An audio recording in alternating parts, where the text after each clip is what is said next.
Be seated. Yeah. Growing up, one of my favorite movies was The Wizard of Oz. We only had a black and white TV, so I didn't know the trick in the movie.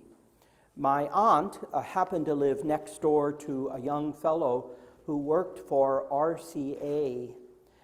And she was able to get one of the very early RCA color TVs. And I can remember how excited I was when she had me over, invited us to go out to her house so we could watch The Wizard of Oz. And how shocked, surprised I was that when the house from Kansas landed in Munchkin Land, that she opened the door and it was all in color. What a stark contrast between the black and white of the house and the bright color of Munchkin Land. What did she say? And my Steve will appreciate this. I don't think we're in Kansas anymore. Of course, he tells me that he was more afraid of the flying monkeys than anything in the movie. But in any event, the point of the boundary between black and white and color was so stark. And if you've ever gone up north, especially up through Payson towards Pine Top and Show Low, you know that the boundary, and I always watch when the last saguaro cactus can be found, because then you know you've reached an ecological boundary in elevation, right? That below that is the Sonoran Desert, and above that, the saguaro cactuses are not going to grow. And then as you continue up from Payson up to the rim, you also then enter into a whole nother ecological zone. So you see and know the boundaries. I mean, it's very obvious at that point. Of course, you realize just how brown and desert we are. But I remember growing up in the Midwest and hearing about desert. And the first time that I came to Arizona was after a very wet spring. And so the saguaros were in bloom, and the ocotillos were in bloom, and the African daisies were just incredible. And I thought, wow, my picture of desert is sort of like that you might see in the Sahara, right? Sand dunes everywhere. And only when you go across Interstate 8 into California do you see sand dunes. So this desert was like, wow, this is just an incredible, beautiful land until the next year, and July came along, and I just thought, this is just like hell on earth. I'd never experienced anything. But we know, right, that the Sonoran Desert is one of the greenest deserts in the world, and the plants have managed to adapt to it. But we also know now, right, that because of climate change, that it's affecting the saguaros. Many are hundreds of years old, and now because of climate change, that they're beginning to die out. So the boundary, I'm not sure where the boundary is going to go now, if we will just lose them altogether ultimately or what. I mention boundaries because in the scripture today, Jesus crosses a boundary. He crosses a boundary between Israel, or in the first century it would have been Galilee, but in ancient times it would have been the boundary between Israel and the Canaanite or Phoenician cities along the coast. And this was a very clear boundary.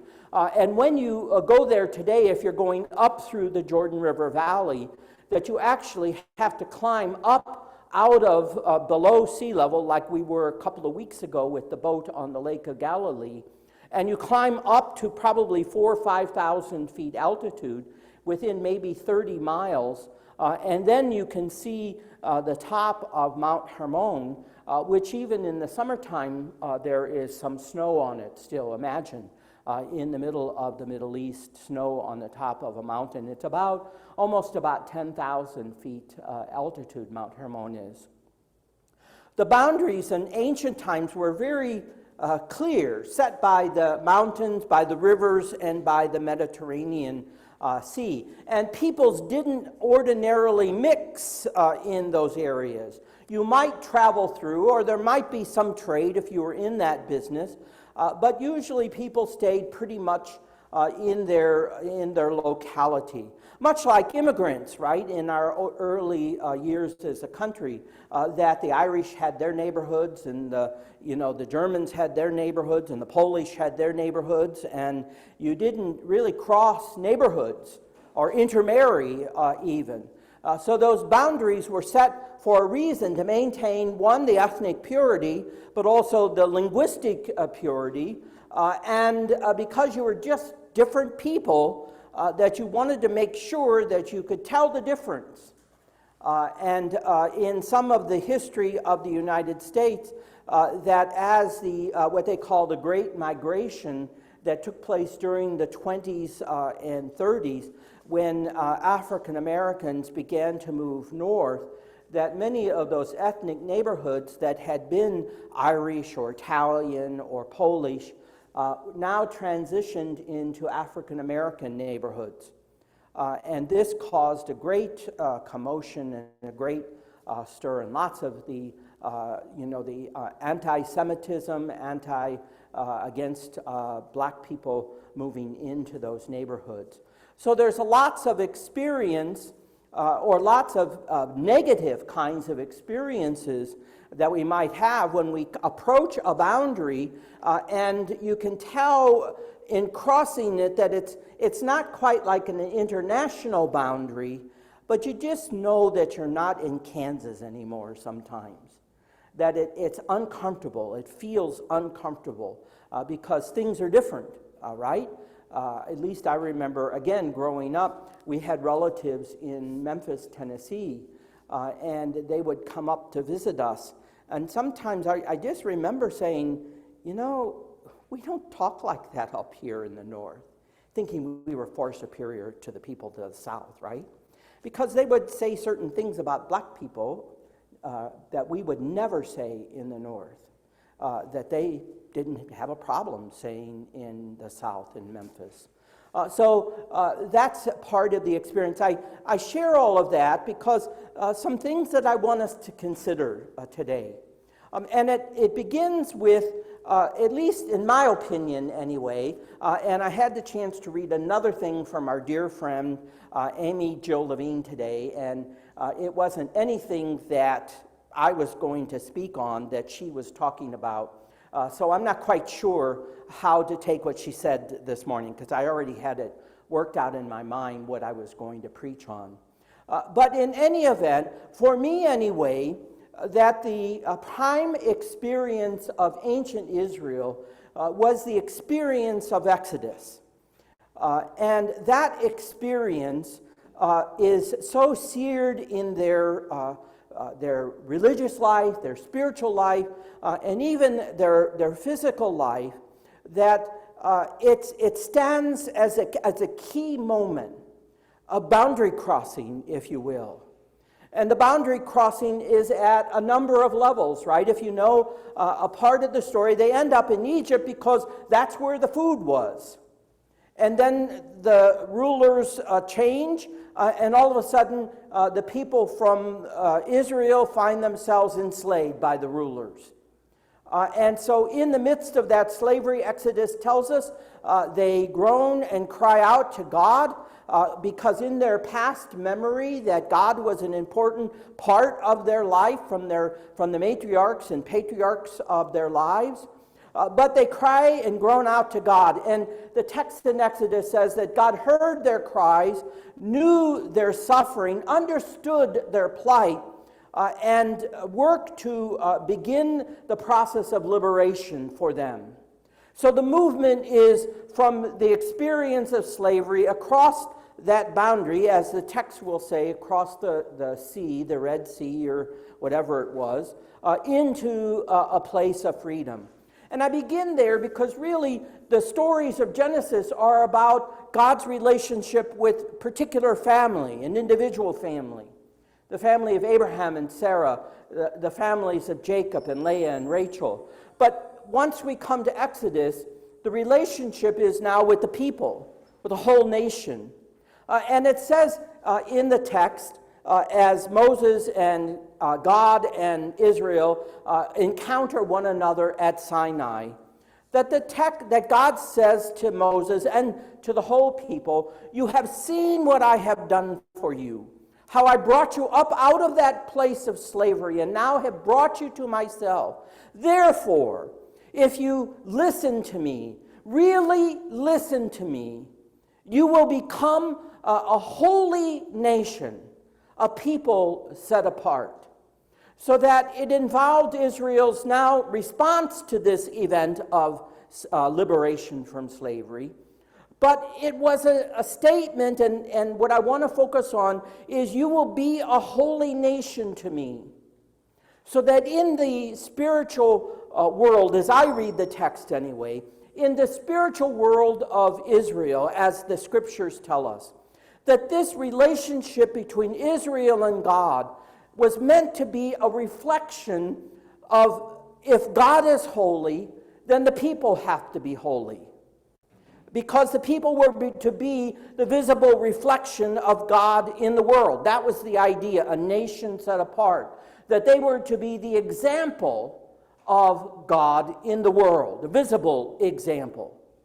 And so in order to accomplish that, there is a sense in Exodus that we come to the commands that God gives, and in the larger picture, running forward in the reel a little bit, that they were to honor God as a singular God in their life. Deuteronomy says, "Hear, O Israel, Shema, O Israel, the Lord your God is one, the Lord alone. Therefore, you shall love the Lord your God with all your heart, with all your soul, with all your mind, and all your strength."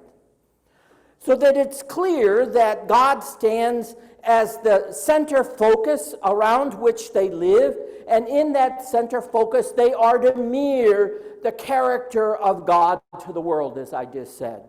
And I read in Exodus 36, the character of God is slow to anger, rich in mercy, abounding in kindness, steadfast in love. That's what they are to mirror to the world. So that the world will come to know who God is through their action of being slow to anger, rich in mercy, abounding in kindness, steadfast in love.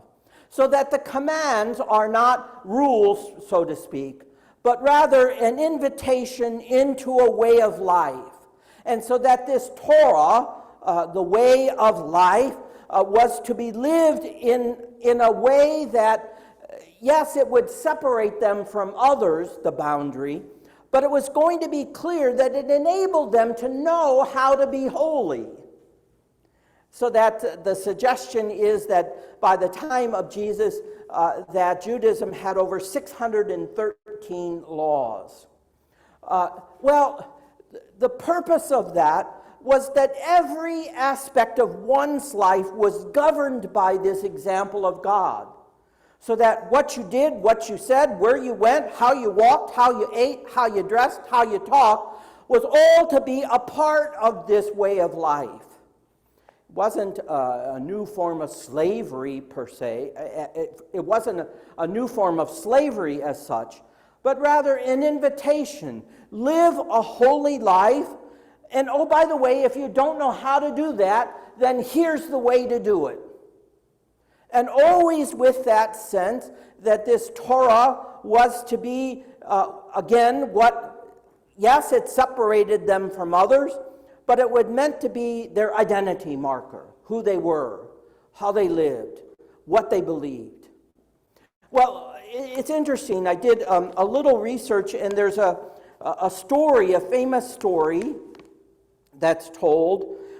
It tells of a non-Jew, a Gentile, who wants to convert to Judaism. And this happened not infrequently, the writer says. The individual stated that he would accept Judaism only if a rabbi would teach him the entire Torah. The prospective convert stood while the prospective convert while he stood on one foot. Well, you can imagine, I mean, that's like chapters and chapters and books and traditions and writers. I mean, how is that going to be possible? So the prospective convert goes to the great Rabbi Shammai. And Shammai lived in the end of the, right before the Common Era, all the way past into the time that we would understand Jesus to have lived. Shammai was a strict interpreter of the Torah. And so when the convert comes and says, you know, I will become a Jew if you teach me the Torah while I'm standing on one foot. And Shammai takes out a stick and beats him and drives him away. How stupid and foolish could you be? The convert then goes to the Rabbi Hillel. And Hillel was more reasonable, more moderate. Hillel, all the Jewish student centers at universities are called Hillel centers, because Hillel was even a higher, and he lived just right before Jesus, but his influence amongst the teachers of Israel was tremendous. And so he goes to Hillel, and the gentle sage accepted the challenge. So the man says, that means I'm going to have to stand on one foot. This is what Hillel said. What is hateful to you, do not do to your neighbor. That is the whole Torah. The rest is the explanation of this. Go and study it. Meaning, you see, if you don't like something, then don't do it to another. It's the beginning of what we call now the golden rule, right? Do unto others as you would have them do to you, or however you want to phrase it. By the way, every major religion in the world has this principle in it. So it's interesting. This is also from the writings of, it's called Pirkei Avot, or the writings of the fathers, or the writings of the ancestors, or the writings of the teachers, or the rabbis. So this is much after Jesus, but in the early development of Christianity. And so this is what's said there.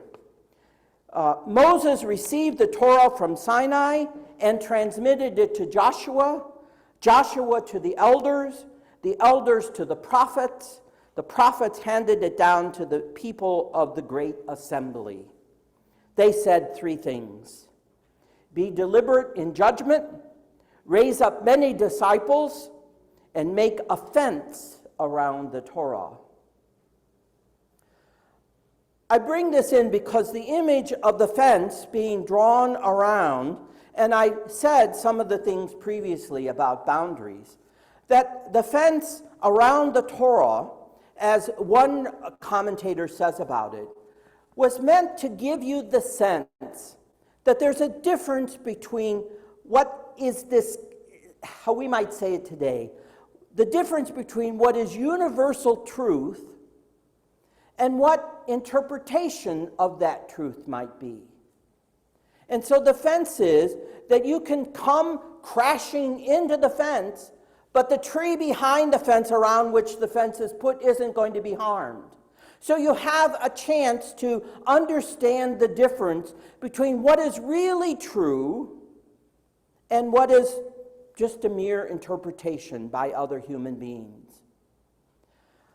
I share that image because in this story today, notice that there's a question about why the disciples are not washing their hands when they eat.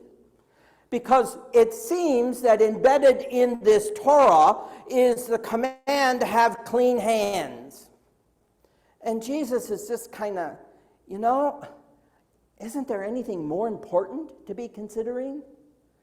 Like you're focused on clean and unclean. And well, in any event, he doesn't deny that. He doesn't reject that. He doesn't say that's no longer in effect, but rather he says, consider this. Is it what goes in that is unclean, or is it what goes out that is unclean? Wow, maybe some of our dear politicos today should understand that, right? How often we hear from people who think they're speaking truth, who are speaking right, who are now in the process of denigrating, demeaning, degrading, and just basically stirring up hate and anger by their speech. And they think they are right in doing that. And no one, because now we're going to claim freedom of speech to say anything we want. Within the Torah community, you come to realize that, okay, that might be, but notice what Hillel says. What you hate should not be what you do. Or is that how he says it? What is hateful to you, do not do to your neighbor. If you speak hate, then that should tell you that that's not what you should be doing or giving or saying to others. And then the next story.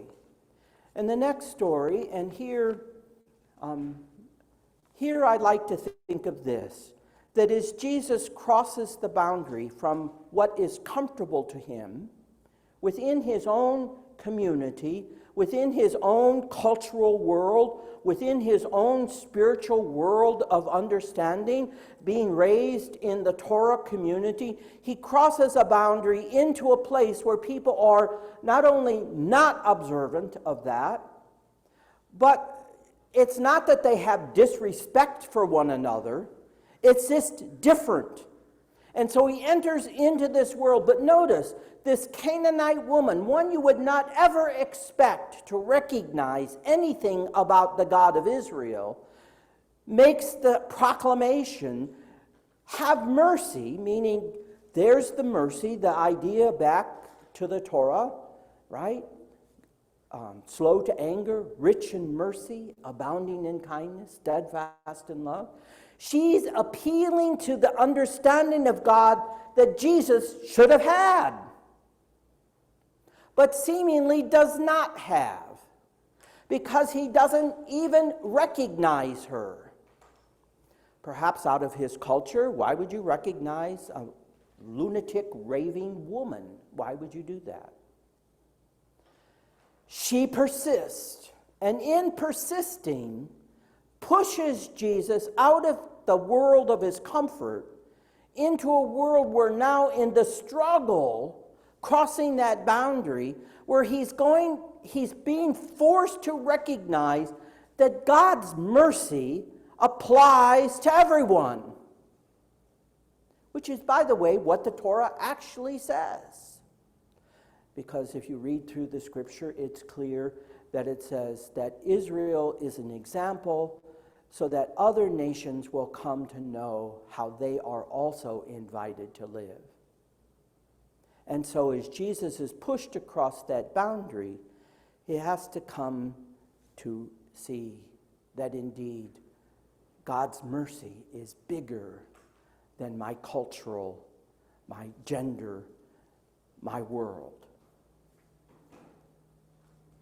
I say that, again, because in thinking about boundaries, we set up boundaries because it makes us comfortable. We set up the fences to keep us safe. I remember a friend and I, we were considering how a new ministry that we wanted to do. And we knew that the new ministry was going to be down in the central part of Phoenix, in the poorest neighborhoods of Phoenix. And so in talking about it, we really wanted to be committed to working in the poorest neighborhood of Phoenix. And he was quite very willing to do this until I said, well, we have to be a little careful about the neighborhood. And we might have to put up a fence to protect. And he looks at me and he said, well, we're not going to do this if that's what you're thinking this new ministry is going to be about. It has to be open. We have to be open, which means it's risky to do that. It's risky without fences. It's risky when you don't recognize the boundaries and the borders that keep you separate from one another. If we're going to say we're all human beings, right?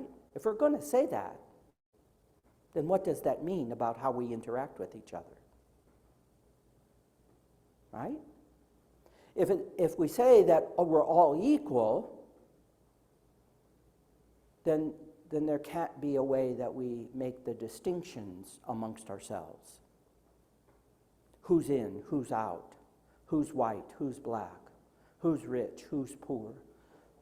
We can no longer make those distinctions. If we're going to say that we believe in access, equal access for all, then you see how the implication of this is? That if we're going to say that these boundaries and borders should not be created to keep us separate or to keep us apart or to keep us pure or to keep us safe, then we failed to really understand what Torah is about. The fence around the Torah is not to keep people out, but to make sure that we stay true to the vision of the reign of God. That's what it's about. That those of us inside have to be true to the vision, so that when we go out to the other side, that we're able to maintain that vision in such a way that we might be the first to be transformed by it, as Jesus experienced. But then we can be honest and genuine about what we're doing in the world. That's the invitation today, to stand on one foot and to know that we are to have respect for the dignity and integrity of everyone, and to practice and live that out.